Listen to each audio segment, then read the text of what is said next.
Aming namang Diyos, kami po ay nagalit sa iyo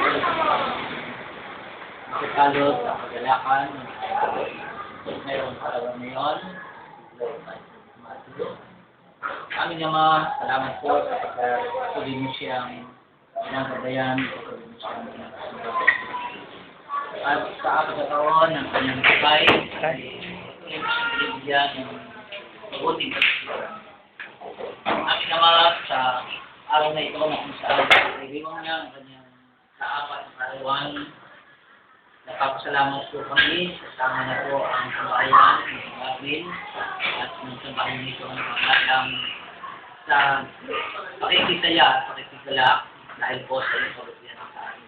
Lalong-lalo na sa amin naman ang ating dalangin ay patuloy nga na ipamamagpala kay Lloyd. Ikaw ang patuloy magbigay ng maayos sa kalusugan, ikaw ang pagay sa kanya, at o Diyos, aming dinadalangin na nawa sa kanyang sulaki, sa man ay makakilala sa iyo, at iaalay din ang kanyang buhay. Ano naman, tulingan at pagpalain mo rin ang kanyang nanay, ang tatay, ang kapatid, ang kanyang sambahayan. Maging ang sambahayan ito na kasama nila sa atin. O Diyos, patuloy nga na maranasan nila ay pagkilos. Patuloy na maranasan nila ang biyaya at ang iyong mga pagpapala.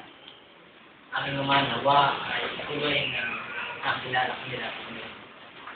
Pagkain sa mga pagkain ito, natanda at pahayagan ang iyong katapatan sa kanilang buong sambayan. Amin itong binata sa iyo at pinagpapasalamat. Pagkalain mo nga po at gawin sa lakada ng mga katamaan o Diyos, salamat po sa pagkatuloy ng nagiging tapat sa amin. Ama, maraming salamat sa katong ito. Bigyan mo sa kanya sa aming karawal. Patuloy mo siya bigyan ng maraming maligayang karawal.